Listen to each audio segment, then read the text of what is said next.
Assalamualaikum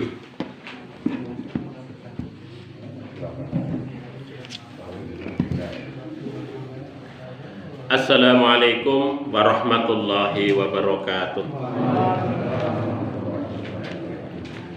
A'udzu billahi minasyaitonir rajim.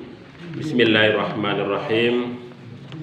Innal hamdalillah nahmaduhu wa nasta'inuhu wa nastaghfiruh wa na'udzu billahi min sururi anfusina wa min sayyiati a'malina may yahdihillahu fala mudhillalah wa may yudlil fala hadiyalah.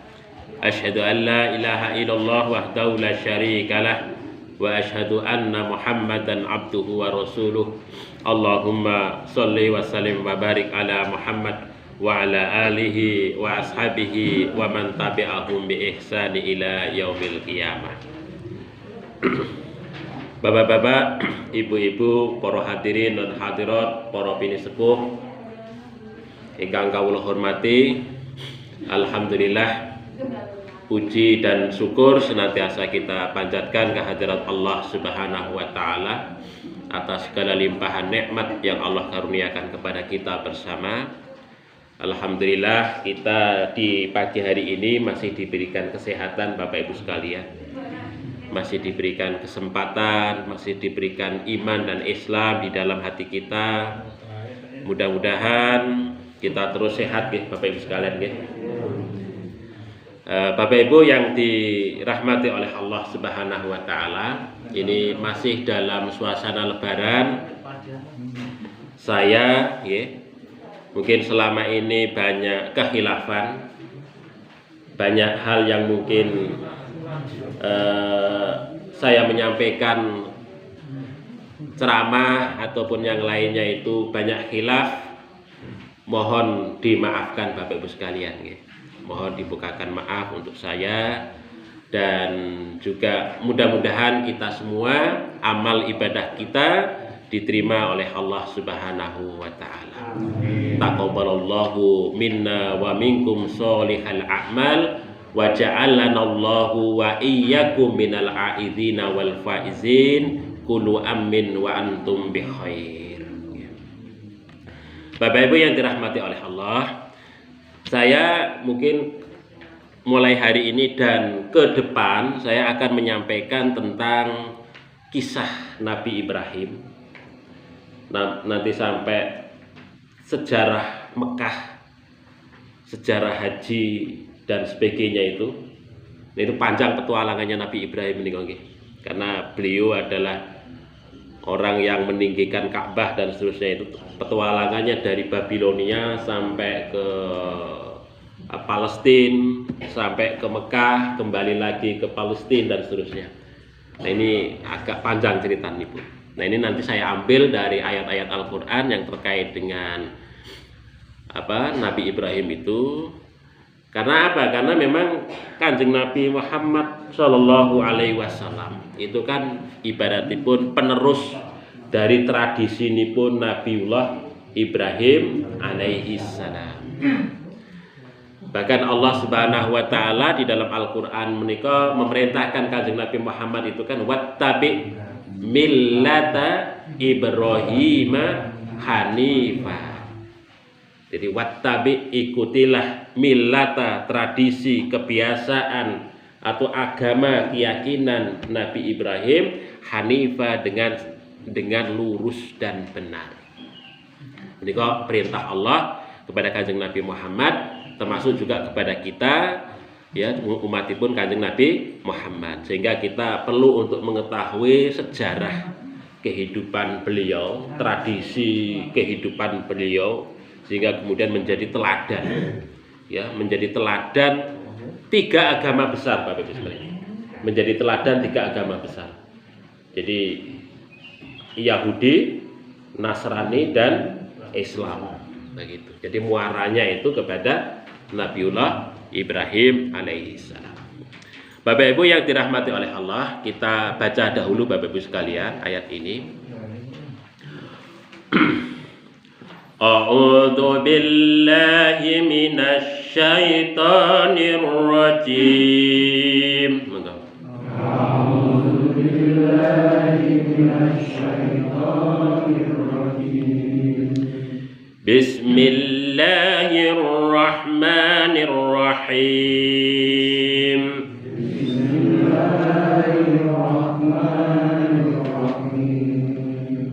Wa idh qala Ibrahimu li abihi Azar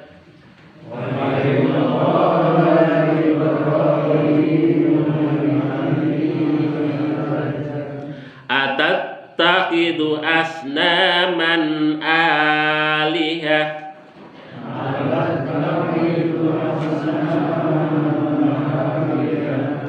inni araka wa qaumaka fi dhalalim mubin.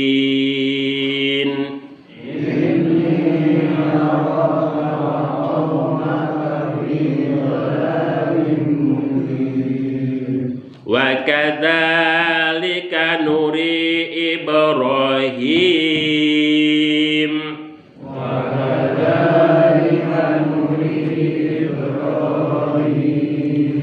malakutas samawati wal ard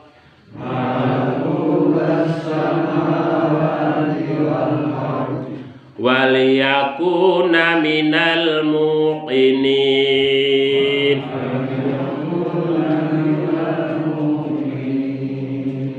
Falamma janna alaihi al-lail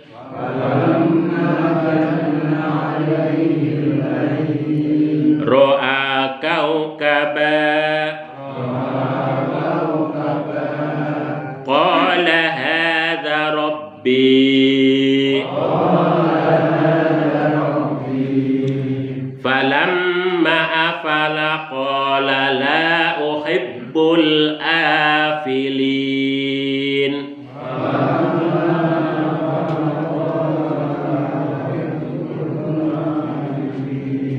Falamma ra'al qamara bazigha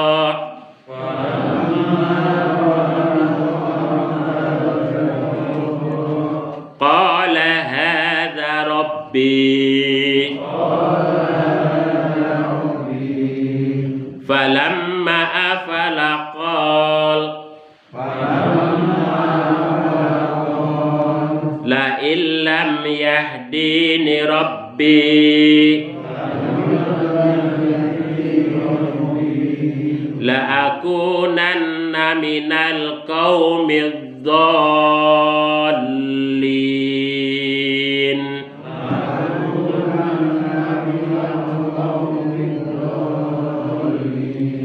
Falamma ra'a asy-syamsa bazighah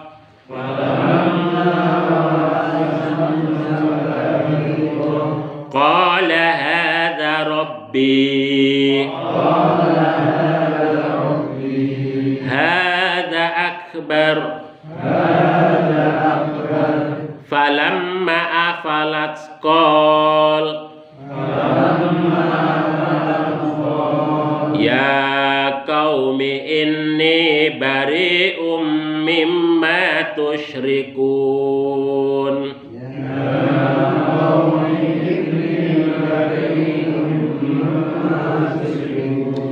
Inni wajjahtu wajhiya lilladzi fataras samawati wal arda hanifa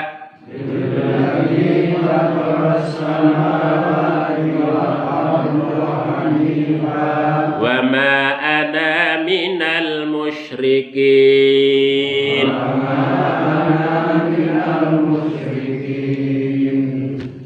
Nggih, Bapak Ibu yang dirahmati oleh Allah. Jadi ini cerita terkait dengan Nabiullah Ibrahim. Nggih. Di sini Allah menyatakan wa'id, dan ingatlah qala, ketika dia berkata Ibrahimu, yaitu Ibrahim, li abihi, kepada bapaknya, abun abi, li abihi, kepada bapaknya Azar, yang bernama Azar. Kemudian pertanyaannya adalah tattakhidhu apakah tattakhidhu, kamu menjadikan asnam berhala, ya, alihatan sebagai Tuhan ataupun sesembahan itu. Ini sesungguhnya aku, kata Ibrahim, aroka melihatmu, wa qaumaka dan kaummu, fi dolalim mubin dalam kesesatan yang nyata. Bapak Ibu yang dirahmati oleh Allah, kalau kita baca di dalam kitabnya Imam Ibnu Katsir, yaitu Qisasul Anbiya, jadi menurut beliau bahwa di sini Allah menyatakan li abihi, ya, li abihi untuk bapaknya, yaitu untuk bapaknya. Jadi apa namanya, untuk bapaknya itu bukan semata-mata bapak dalam pengertian biologis. Ini kalau kita merujuk kepada Imam Asy-Sya'rawi, ya, Imam Asy-Sya'rawi dalam kitabnya Qisasul Anbiya, ya, Imam Asy-Sya'rawi seorang ulama kontemporer dari Mesir. Beliau menulis Al-Khawatir, itu tafsir Al-Quran yang cukup bagus gitu, ya, bagus, tafsirnya bagus. Al-Khawatir judul tafsirnya menika. Ada 20 jilid atau berapa menika, cukup banyak. Nah, beliau menyatakan kata abi yang digunakan di dalam ayat ini tidak merujuk kepada semata-mata dalam pengertian ayah biologis. Nah, ini menurut Imam Asy-Sya'rawi dalam kitabnya Qisasul Anbiya. Memang kalau kita lihat silsilah beliau, silsilah Kanjeng Nabi Ibrahim itu ternyata ayahnya itu ini bukan Azar, ya. Ini kalau saya merujuk kepada kitabnya Imam Ibnu Katsir Qisasul Anbiya menika, yaitu ayahnya itu Tarikh, Ibrahim bin Tarikh bin Tahur bin Syarud bin Ra'u bin Falij bin Abir bin Salih bin Arfahsyad bin Syam bin Nuh, ya, sampai ketemunya kepada Nabi Nuh alaihi salam. Jadi Nabi Ibrahim itu masih ada garis keturunan sampai ke Nabi Nuh alaihi salam. Demikian juga istrinya, istri beliau, ya, istri beliau itu bukan istri, ibunya, ya, ibu kandung beliau itu ada yang menyatakan Amilah. Kalau saya merujuk kepada kitabnya Imam Ibnu Katsir itu Amilah. Tapi di dalam kitab itu juga dinyatakan pendapatnya Imam Al-Kalbi. Imam Al-Kalbi itu bukan Amilah, tapi namanya itu adalah Buna. Buna itu kemudian diurutkan silsilahnya itu Buna binti Karbeta binti Karsi, dan masih juga keturunan dari Arfahsyad, ya, anaknya Sam, anaknya Nuh alaihi salam. Jadi ketemunya istri, ibu dan bapaknya Nabi Ibrahim itu, ya, garisnya itu masih kepada Nabi Nuh alaihi salam. Nah, itu berdasarkan penulisan sejarah begitu, maka kemudian Imam Asy-Sya'rawi itu Azar itu sesungguhnya bukan dalam pengertian ayah biologis, ayah langsung. Nah, beliau mendasarkan beberapa ayat Al-Quran sebagai contoh, umpamanya di dalam surat Yusuf itu, ya, di dalam surat Yusuf ketika Nabi Yusuf menyatakan wattaba'tu millata abai. Nah, itu Nabi Yusuf menyatakan aku akan mengikuti millata, agama, keyakinan abai, ya, bapak-bapakku. Aba menika jamak dari kata abun. Abun jamaknya aba, ya, aba atau buya, ya, aba, ya, aba. Jadi kata aba itu maksudnya bukan wattaba'tu millata abai, aku mengikuti agama keyakinan bapak-bapakku, bukan merujuk kepada Yakub, Kan ayahnya Nabi Yusuf menika adalah Nabi Yakub, tidak semata-mata Nabi Yakub, tidak. Tetapi di sana adalah Ibrahim wa Ishak wa Yakub. Jadi ini apa? Nabi Yakub, Nabi Ishak, Nabi Ibrahim. Jadi ayahnya, kakeknya, kemudian buyutnya ya. Nah, buyutnya itu masuk dalam pengetahuan fikih. Sehingga kemudian disebutkan yang namanya abun, di situ dimaksudkan adalah garis keturunan ke atas. Itu garis keturunan ke atas. Ini kalau kita merujuk kepada surat Yusuf ayat 38. Ini menurut Imam Asy-Sya'rawi begitu. Kemudian juga ketika Nabi Yakub alaihissalam mau meninggal dunia, Nabi Yakub menikah. Ini kan berpesan kepada para putranya yang 12 menikah. Ya, jadi Nabi Yakub menikah nggak ada putra, banyaknya 12. Yang 12 itu nantinya menjadi suku-suku Bani Israel. Menikah 12 anaknya Yakub menikah nanti menjadi suku-suku Bani Israel. Makanya Nabi Yakub alaihissalam menikah disebut juga Israel. Nabi Yakub, gelaran Nabi Yakub menikah adalah Israel. Itu Bani Israel, maksudnya adalah keturunannya Nabi Yakub alaihissalam, banyaknya 12. Salah satunya adalah Nabi Yusuf. Nah itu Nabi Yusuf dulu disio-sio oleh saudaranya, dibuang ke sumur sampean nggih, ditemu orang, diopeni remaja sampai kemudian pergi ke Mesir. Di Mesir jadi perdana menteri.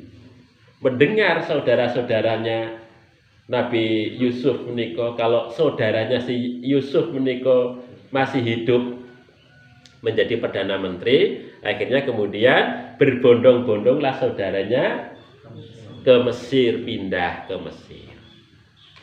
Di Mesir itu kemudian nantinya ketika Nabi Yusuf alaihissalam meninggal dunia, orang-orang Bani Israel itu diperbudak oleh orang-orang Mesir, oleh Raja Mesir. Suruh bikin piramid, jadi budak nih.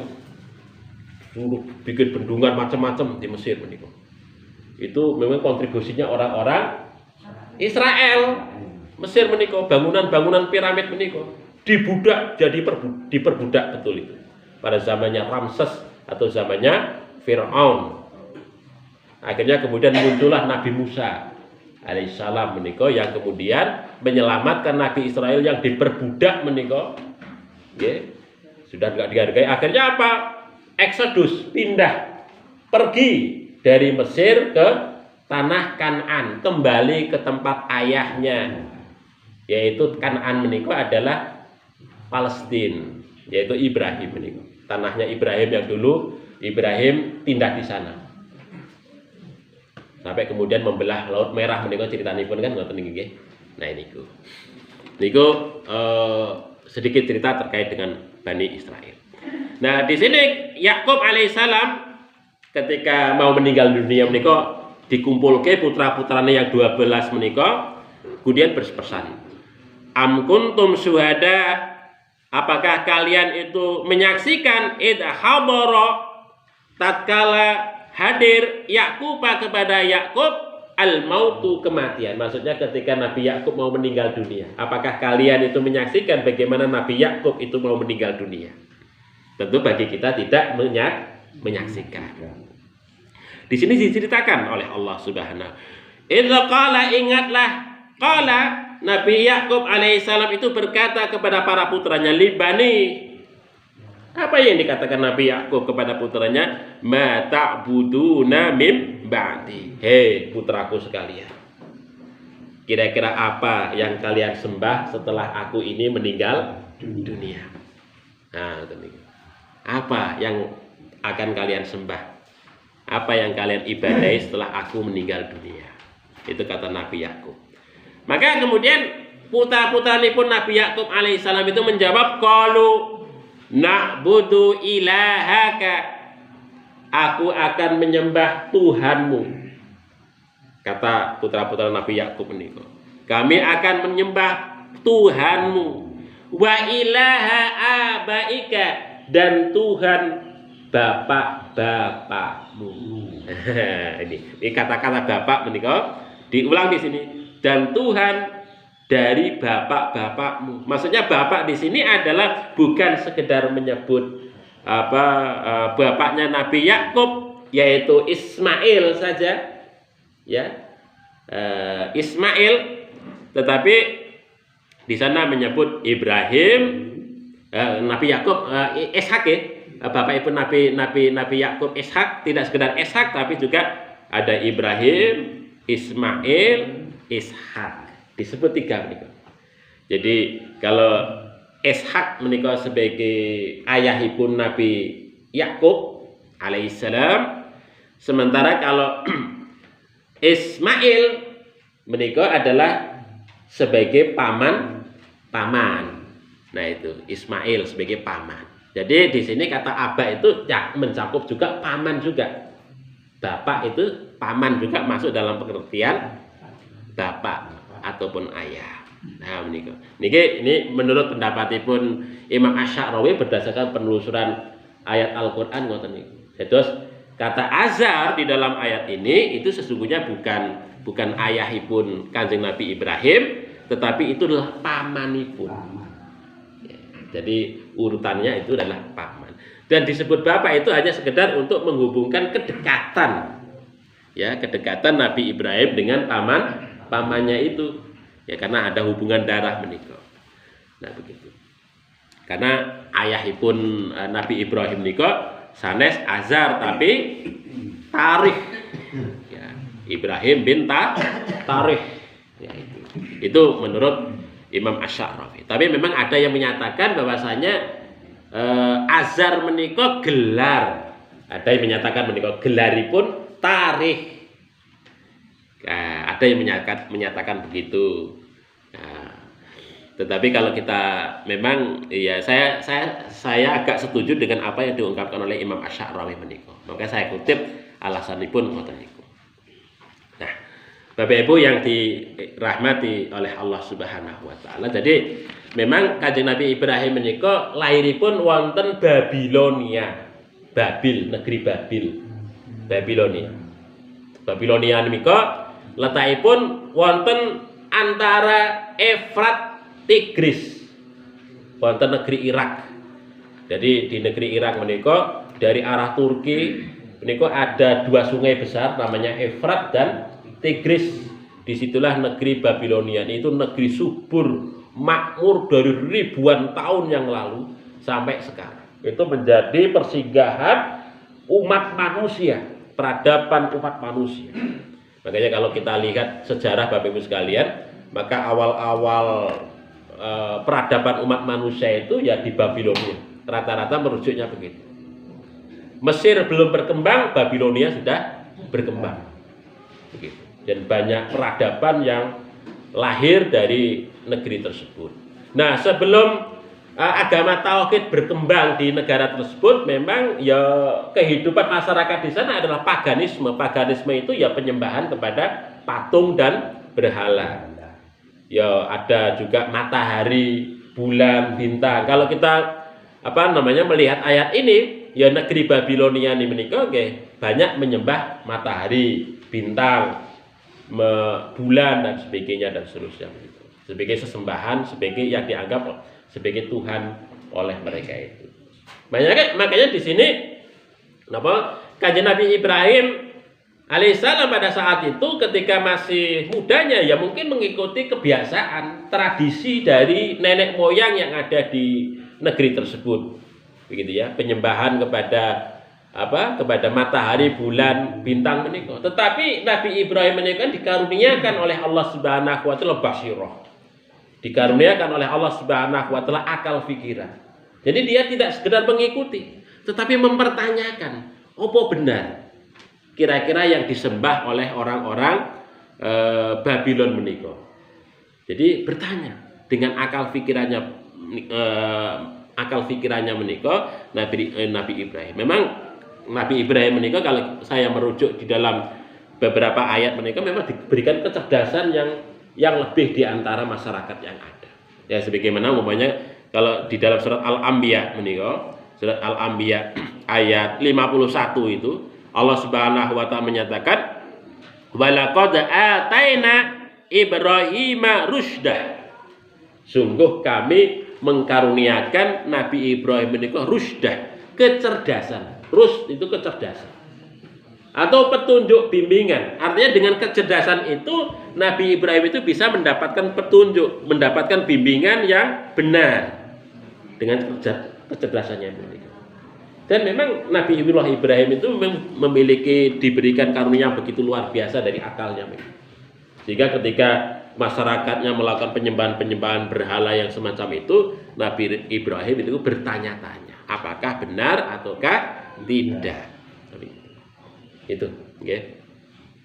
Makanya kemudian di dalam ayat yang lain surat Maryam umpamanya disebutkan Nabi Ibrahim menika disebut sebagai siddiqan. Ya. Wadhkur fil kitabi Ibrahim innahu kana siddiqan. Sesungguhnya dia itu Nabi Ibrahim menika adalah siddiqan, orang yang siddiq dengan kemampuan rusnya menika, kemampuan akal pikirannya menika, dengan kemampuan basirohnya menika, Nabi Ibrahim menika dapat menemukan jalan yang benar. Nah, menika jalan yang benar. Makanya Bapak Ibu yang dirahmati oleh Allah Subhanahu wa taala, ketika Allah Subhanahu wa taala memberikan petunjuk kepada Nabi Ibrahim terkait dengan alam semesta menika, dalam ayat niki, dalam ayat 75 Allah mengatakan wa kadzalika, dan yang demikian itu nuri, kami memberitahukan, menunjukkan Ibrahim kepada Ibrahim apa? Malakuta, kerajaan, kekuasaan, fenomena apa? As-samawati, langit, wal ardi, dan bumi. Jadi Allah Subhanahu wa taala itu menunjukkan terkait dengan fenomena-fenomena kerajaan langit dan bumi itu. Kalau orang-orang Sumeria, orang-orang Akkad, orang-orang Babilonia itu adanya fenomena langit dan bumi itu, mereka itu menyembah apa yang ada di langit yang di bumi itu. Gitu kan? Menyembah bulan, menyembah matahari, menyembah bintang-bintang. Kan memberi apa? Ketakjuban yang luar biasa bagi orang-orang dahulu. Kok bintang kok bisa bersinar ya? Gumun mereka. Akhirnya mereka sembah begitu kan. Wah, kok bulan kok bisa bersinar ya? Nah itu. Karena akal pikiran mereka itu terbatas, gak ngerti fenomena yang semacam itu, membuat ketakjuban kepada mereka. Akhirnya mereka sembah yang mereka anggap bahwasanya apa-apa yang ada di langit itu sebagai Tuhan. Tetapi di sini Nabi Ibrahim tidak. Niki kan? Di sini Allah katakan waliyakuna, supaya dia itu, maksudnya Ibrahim itu minal mukinin, menjadi orang-orang yang yakin. Maksudnya yakin di sini adalah menetapkan keyakinan tauhid di dalam hatinya. Ketika Nabi Ibrahim melihat fenomena alam semesta, bulan, bintang dan sebagainya, tidak serta-merta Nabi Ibrahim itu kemudian menyembah, tetapi menanyakan. Tidak benar ini sebagai Tuhan. Nah begitu, menanyakan. Dari situlah, dari pertanyaan kritis yang diajukan Nabi Allah Ibrahim itu justru menjadikan Ibrahim menika mendapatkan petunjuk dari Allah Subhanahu wa taala. Kemudian di dalam ayat yang berikutnya Bapak Ibu sekalian. Ini ayat 76. Falamma maka tatkala jannah itu apa? Tertutup alaihi terhadapnya alailu malam. Maksudnya ketika malam itu telah gelap. Jannah itu menutup ya, maksudnya jannah dari kata jin. Jin menika kan makhluk yang tidak terlihat. Dari kata jannah itu juga muncul kata janin. Janin menika disebut janin karena memang tidak terlihat karena tertutup oleh perut seorang ibu, yaitu janin. Jannah disebut jannah itu sebagai kebun Karena apa? Tanah yang ada di perkebunan itu tidak terlihat karena tertutup oleh dedaunan atau rerindangan pohon. Begitu. Jannah juga disebut sebagai surga besok di akhirat menikah. Kenapa? Karena informasi tentang surga itu juga kita tertutup, nggak ngerti. Nikmat surga menikah itu, nikmat itu katanya nggak sama dengan apa yang kita nikmati pada saat hidup di dunia. Sangat beda sekali. Ya itu. Jadi kenikmatan surgawi menikah tidak kita bayangkan bahwasanya sama dengan nikmat yang ada di dunia. Di surga kita makan, tapi nikmat surga itu mungkin berkali-kali lipat nikmatnya itu kalau dibandingkan dengan ketika kita menikmati makan di alam dunia dan seterusnya. Itulah yang disebut dengan jannah, karena terkait dengan nikmat yang ada di surga itu kita masih belum terbayangkan, tertutup akal pikiran kita menikah. Nah itu. Maka di sini disebut jannah artinya tertutup alaihi. Bagi Ibrahim itu al-lail, malam, maksudnya ketika malam itu telah gelap, ro'a, dia melihat kaukaba, bintang-bintang yang ada di langit. Indah, begitu luar biasa. Kemudian Nabi Ibrahim bertanya, ketika masyarakatnya itu menyembah yang semacam itu, dia bertanya, dia bertanya, hada Rabbi, apakah ini Tuhanku? Nah ini ada sesuatu yang mahdhuf Bapak Ibu sekalian. Ada apa namanya? Ada isim istifham yang mahdhuf. Ahada, sebenarnya ahada Rabbi, apakah ini Tuhanmu? Tuhanku. Itu sebenarnya pertanyaan, ya. Ada yang istifham yang mahdhuf. Ahada Rabbi atau hada Rabbi, apakah ini Tuhanku? Kata Nabi Ibrahim. Maka tatkala afala, hilang, ya, tenggelam. Qala, Nabi Ibrahim berkata, la uhibbul afilin, saya tidak menyukai segala sesuatu yang tenggelam. Maksudnya bahwa ya enggak mungkin Tuhan kok tenggelam. Kira-kira ngoten niku. Enggak mungkin. Kalau Tuhan itu kan bakok, kekal. Itu kan sifatnya kan begitu, hayyun la yamut, ya. Kalau kemudian itu disembah, lah bintang-bintang itu kalau siang hari sudah hilang, tenggelam. Nah itu. Maka kata Nabi, la uhibbul afil, aku tidak suka yang model begini, itu agak suka. Nah itu. Nabi Ibrahim enggak mau mengikuti kaumnya yang suka menyembah kaukaba menika, yang senang menyembah perbintangan menika. Kemudian ada juga kelompok kaum falamma ra'al qamara, tatkala Nabi Ibrahim melihat qamar, bulan bazighon, terbit. Ketika bulan menika terbit, ya, itu membuat kekaguman mungkin pada orang-orang dahulu. Qala, Nabi Ibrahim kemudian bertanya, ahada Rabbi, hada Rabbi, apakah ini Tuhanku? Ya. Maka kemudian falama afala, maka tatkala afala, hilang bulan itu ataupun tenggelam bulan itu, qala, maka Nabi Ibrahim itu menyatakan, lain, sekiranya, lam, tidak, yahdi, menunjukkan ni kepadaku, Rabbi, Tuhanku, ya, seandainya tidak memberikan petunjuk kepadaku Tuhanku, maksudnya Allah Subhanahu wa taala, la akunanna, ya, sungguh aku akan menjadi minal qaumid dhalin, orang-orang yang kaum yang tersesat. Ya, untung saja Allah memberikan karunia kepada Ibrahim berupa akal pikiran yang bisa mencerna niku. Dia menyatakan ngoten niku. Ya.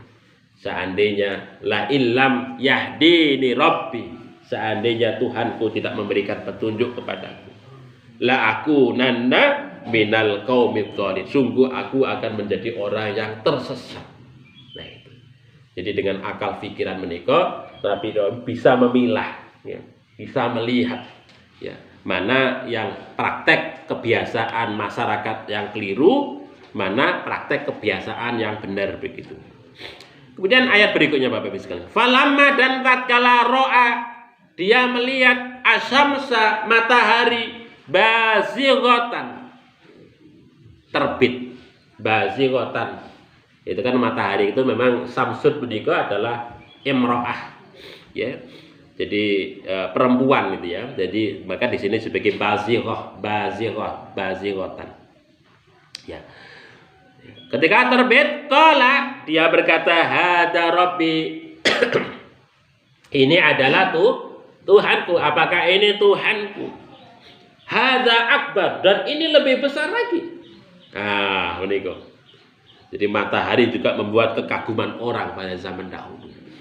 Kok ada ya benda angkasa yang bersinar terang, bisa membuat panas. Oh, ini Tuhan, ini disembah oleh mereka orang-orang Sumeria, orang-orang Babilonia, menyembah matahari. Falama afalat, tatkala matahari itu afalat, hilang, tenggelam, qala, Nabi Ibrahim menyatakan, ya qaumi, wahai kaumku, inni bariun, maka aku berlepas diri, mimma tusyrikun, terhadap apa yang kalian sekutukan kepada Allah.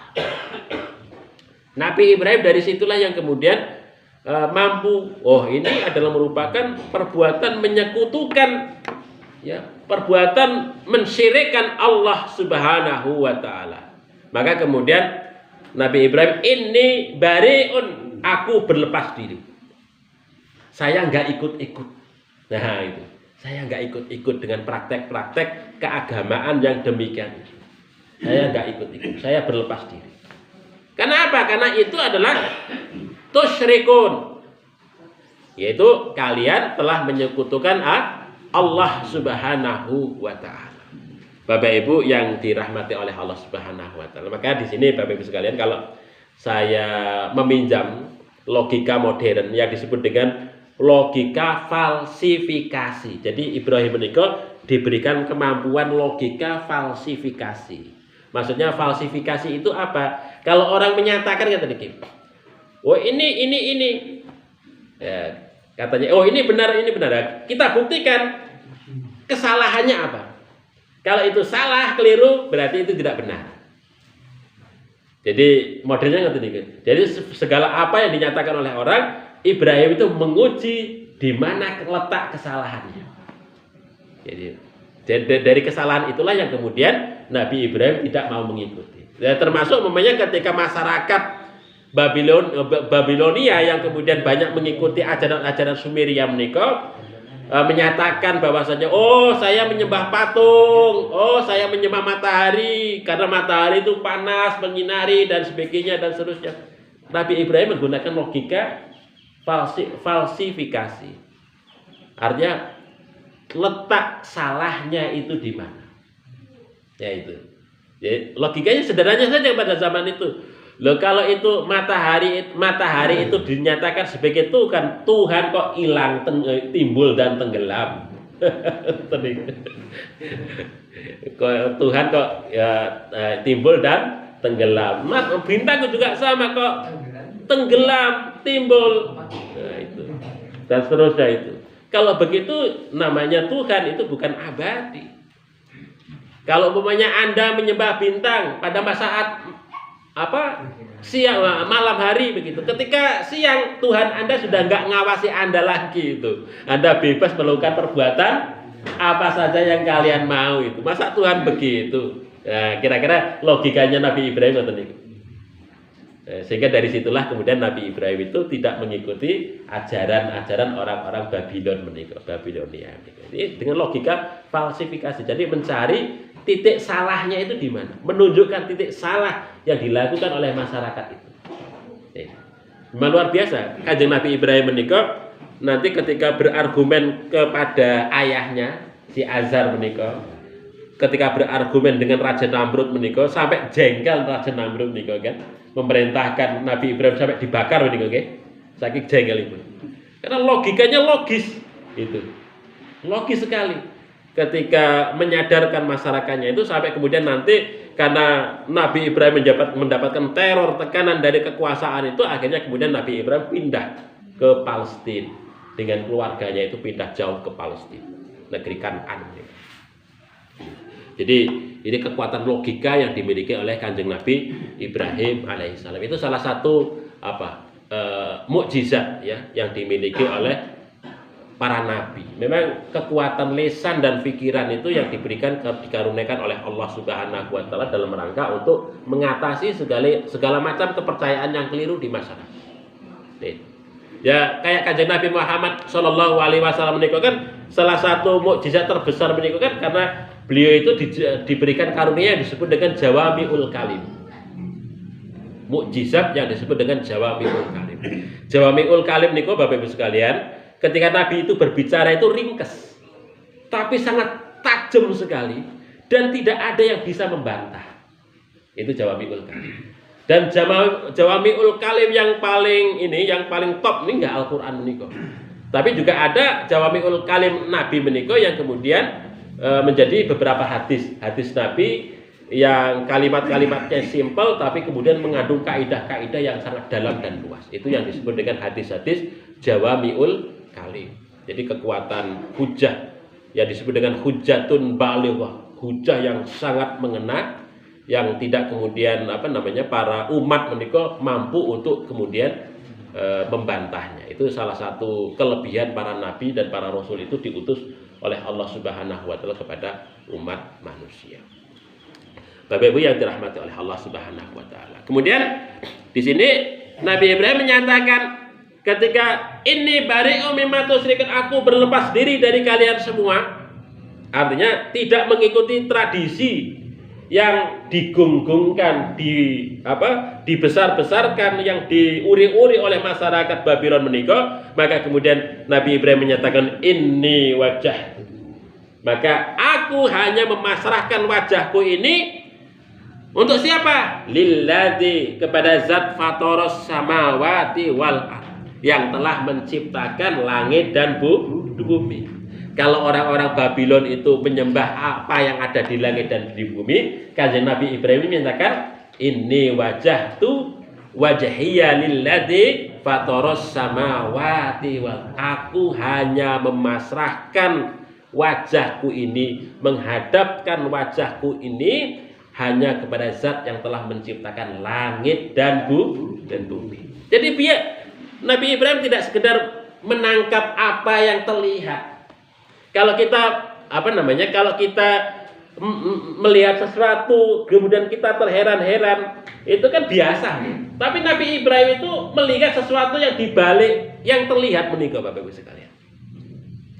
Jadi ketika melihat bulan, ketika melihat matahari, ketika melihat bulan, bukan kemudian dia kagum dan menyembah kepada bulan, bintang, matahari yang ada itu, tetapi siapa yang menciptakan bulan, siapa yang menciptakan matahari, bintang-bintang itu, yang kemudian membuat bintang-bintang bulan itu begitu luar biasa. Makanya kemudian Nabi Ibrahim menyatakan ini wajahtu wajhiya lilladzi fatoros samawati wal ard. Nah, itu luar biasa. Ini tidak sembarangan orang kan nonton itu Bapak sekalian ya. Diberikan kemampuan yang begitu loh.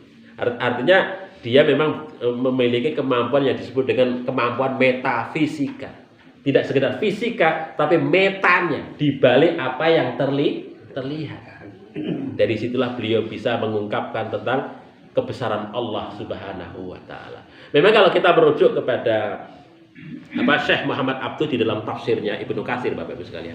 Itu kan Syekh Muhammad Abduh menika mengungkapkan bahwa hidayah Allah menika ada beberapa tingkatan. Ada hidayatul khawas. Hidayatul khawas niku adalah hidayah panca indera. Itu kita semua dikasih Bapak Ibu sekalian. Panca indera menika, penglihatan, pendengaran nggih. Delok, melihat. Ya, kebenaran dilihat dari ketika kita melihat. Kalau kita delok, ngelihat, maka itu sebagai sebuah kebenaran realitas. Maka teman-teman kita, saudara-saudara kita itu yang masih kekeh menyatakan pokoknya nek ru'yatul hilal betul. Nek saya delok percaya bahwasanya sudah tanggal 1 karena mengandalkan khawas. Mengandalkan panca indera. Nah itu. Tapi begini Bapak Ibu sekalian, kebenaran panca indera tidak senantiasa benar. Contohipun umumnya, panjenengan melihat rel kereta api lurus, ngaten sampai ujungnya kok tempuk itu ya. Itu kok tempuk ya. Nah, ngoten, ketipu kan? Apa ini? Penglihatan kita mudah tertipu. Demikian juga pendengaran kita yo mudah gampang tertipu. Kadang-kadang malam-malam kok di rumah ini suara kereta mesti enak memedi kan Pak Asu. Padahal kan boten ya, rumah itu kalau malam itu kan suasana hening ngoten niku biasanya enggak terdengar pada siang hari, terdengar pada malam hari. Kemudian kita berasumsi masuk, wah ini luar biasa, ini rumah ini mengandung. Padahal biasa kemawon ngoten niku. Itu contoh ibu. Jadi kita mudah tertipu dengan panca indera kita. Mudah tertipu. Maka disinilah Allah Subhanahu wa taala mengkaruniakan yang disebut dengan akal. Ini tingkatannya lebih tinggi lagi. Akal pikiran. Dengan kemampuan akal inilah manusia bisa untuk mengkaitkan, mencocokkan yang tidak bisa kita lihat begitu dengan akal pikiran kita itu, maka kita bisa melihatnya begitu. Karena panca indera yang sifatnya terbatas menika dengan akal pikiran kita, maka kita bisa melampaui dari kemampuan panca indera kita. Begitu. Nah, tingkatan yang ketiga yang disebut dengan hidayatul gharizah atau hidayatul wujdan. Yaitu apa? Hidayah rohani, hidayah qalbun, hati. Nah itu. Jadi Bapak Ibu sekalian, itu kita juga diberikan kemampuan itu. Hanya saja memang ada orang yang memiliki orang yang biasa mengasah rohaninya, ada juga yang tidak. Itu kan? Yang tidak. Orang yang biasa mengasah rohaninya akan peka. Ya, akan peka rohani itu. Bahkan ini sederhana kemawon Bapak Ibu sekalian. Dalam konteks yang namanya wujdan gharizah menika, itu umpamanya ngeten niki. Kalau panjenengan gadah putra alit ngoten niki kan. Ketika ibu-ibu terutama malam menyusui nggih bangun. Nggih napa mboten nggih ibu-ibu? Bangun napa mboten? Kalau ada putra kita malam-malam rengek-rengek nangis karena pengen nyusu, kita ibu-ibu bangun mboten? Bangun. Itu apa? Karena wujdan. Ada rasa di dalam hati. Walaupun mungkin secara fisik lelah, ngantuk luar biasa, tetapi di sana ada kecerdasan, kebenaran wujdan, bahwasanya kita harus membantu anak kita yang masih belum mampu itu tadi. Walaupun kita tidak tahu kalau anak kita nanti besok itu akan menjadi anak durhaka ataukah tidak, kita nggak ngerti, nggak peduli. Yang penting kita sudah ngopeni anak itu dengan baik. Mungkin kalau Bapak Ibu sekalian mungkin dengan akal pikiran, wah anak ini paling cuma rusui doang ini besok bubar wae. Mungkin kalau menurut akal pikiran kita kan ngoten niku. Apa untungnya ya punya anak ngopeni ngeten, belum tentu kalau besar bisa ngurusi orang tua, bahkan menyia-nyiakan. Males lah. Ngopeni. Itu menurut akal pikiran kita, untung rugi. Kalau bicara untung rugi kan ngoten niku Bapak Ibu sekalian nggih. Tapi kan tidak. Roh itulah kecerdasan rohani di dalam diri kita yang dikaruniakan oleh Allah Subhanahu wa taala. Secara spontan kita akan menolong anak kita itu yang memang membutuhkan kasih sayang dari kita. Itulah yang disebut dengan hidayatul wujdan, hidayatul gharizah. Secara rohaniyah mungkin akal pikiran kita itu nggak sampai ke sana, tetapi secara rohaniyah kita akan melakukan itu, kesadaran rohaniyah. Ya umpamanya kita bantu nolong Palestina yang kemarin nih Bapak Ibu sekalian, kita infak macam-macam itu, belum tentu orang Palestina akan menolong kita kan. Kalau logika kita kan ngoten iki nggih. Wah, orang Palestina ditolong, paling-paling orang nolong kita, jauh dari sana. Buat apa nolong? Itu akal pikiran kita kan gitu nih. Tapi kan tidak begitu. Ini gharizah. Ini wujdan. Ya, wujdan. Karena kesadaran kemanusiaan yang ada di dalam diri kita itu. Kenapa? Mungkin dalam hati kita Allah karuniakan kepada kita ketika kita menolong saudara kita yang jauh sana. Allah akan memberikan pertolongan melalui saudara-saudara yang dekat di antara kita. Begitu. Jadi itulah yang disebut dengan hidayatul wujdan, hidayatul gharizah. Kemudian yang keempat Bapak sekalian, yang disebut dengan hidayatul adiyah.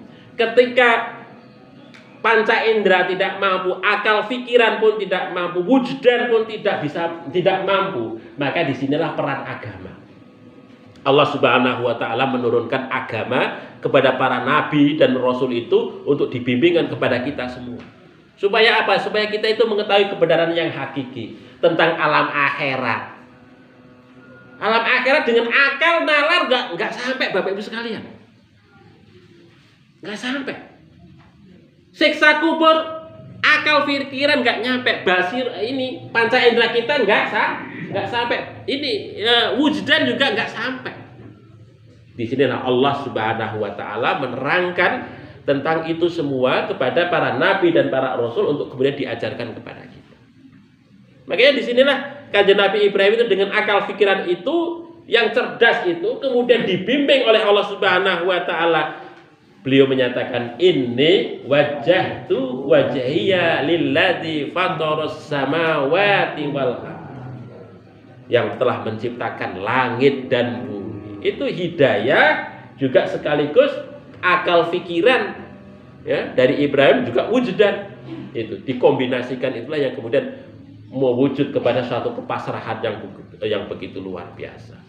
Jadi tidak menyembah apa yang kelihatan nampak fisik, tapi menyembah yang dibalik fisik itu, yaitu Allah yang menciptakan segala apa yang ada di langit dan di bumi. Makanya di sini Bapak Ibu sekalian, Kanjeng Nabi Ibrahim menika dikenal sebagai bapak monoteisme. Bapak monoteisme. Karena kesadaran yang sangat kuat terhadap nilai-nilai tauhid yang dari Allah Subhanahu wa Ta'ala itu tadi. Dan beliau mengajarkan begitu luar biasa kepada kaumnya, menularkan kepada anak turunnya dan seterusnya itu ya menjadi generasi-generasi pembela-pembela tauhid yang begitu luar biasa. Bapak Ibu yang dirahmati oleh Allah Subhanahu wa Ta'ala, menika kisah ya terkait dengan Nabiullah Ibrahim ya, mudah-mudahan nanti kita bisa meneladanilah kehidupan Nabiullah Ibrahim alaihi salam. Saya kira saya cukupkan demikian Bapak Ibu sekalian. Ada kekeliruan mohon maaf. Oke, Ustaz. Ini di sini ada Sam Benu. Itu Amerika itu disebut negara Paman Sam itu apa? Keturunan Nabi Nuh. Paman Sam itu. Nggih, sanes benten menika nggih. Saya kurang tahu sejarahnya Paman Sam. Mengapa kok Amerika disebut Paman Sam menika nggih? Ya, saya kurang tahu, tapi bukan dalam pengertian ini Bapak. Jadi ini sangat berbeda. Jadi memang Nabi Nuh itu memiliki beberapa putra, salah satunya adalah Sam. Ya salah satunya adalah Sam. Itu nanti menurunkan beberapa nabi nih, oke? Beberapa nabi. Tapi bukan Paman Sam Amerika menika.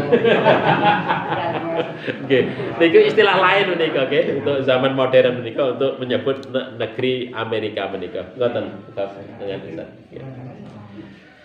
Oke, ngoten Bapak Ibu sekalian, marilah kita akhiri dengan sama-sama baca hamdalah. Alhamdulillahirabbil alamin. Billahi taufiq wal hidayah. Assalamualaikum warahmatullahi wabarakatuh.